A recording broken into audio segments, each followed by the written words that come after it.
अस्सलाम वालेकुम everyone, welcome to my channel मेरे ख्वाब और इसकी इस्लामिक ताबीर। आज एक नई वीडियो लेकर हाजिर हुई हूँ जिसमें आपको बताया जाएगा कि ख्वाब में बंदूक का देखना कैसा है। चलिए शुरू करते हैं आज की वीडियो। ख्वाब में बंदूक का देखना दुश्मन पे गलबा पाने, कुव्वत और ताकत मिलने और बीमारियों से दफा करने की भी अलामत है।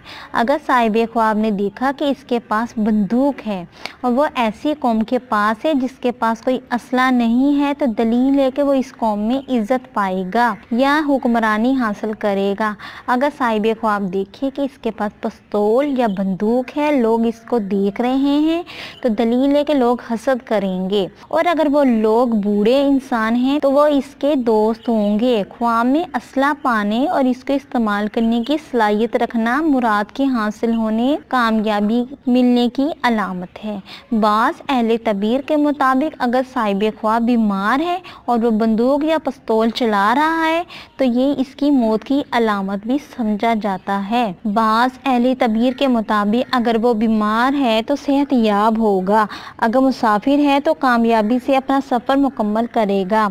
अगर साहिब ख्वाब देखे कि इसका हथियार इससे गुम हो गया है तो इसकी ताकत के ख़त्म होने या ज़वाल की अलामत है। और हथियार को पहन के घूमना इल्म हासिल करने, जहालत दूर करने, गुर्बत को दूर करने, दुश्मन को खौफजदा करने और इस पे गालिब आने, बीमारी से शफा पाने, मुश्किलात को कवर करने और शादी होने की भी अलामत समझा जाता है। नीज खुद को शैतान से बचने की भी अलामत समझा जाता है। उम्मीद करती हूँ कि अल्लाह तबारक ताला आपका ख्वाब आपके हक में बेहतर करे और उम्मीद करती हूँ कि आपको ये वीडियो अच्छी लगी होगी, तो इस वीडियो को लाइक, शेयर एंड सब्सक्राइब करें। अगर कुछ सवाल करना हो इस वीडियो के मुतालिक या किसी भी ख्वाब की कोई ताबीर मालूम करना चाहते हैं तो नीचे कमेंट्स में कर सकते हैं।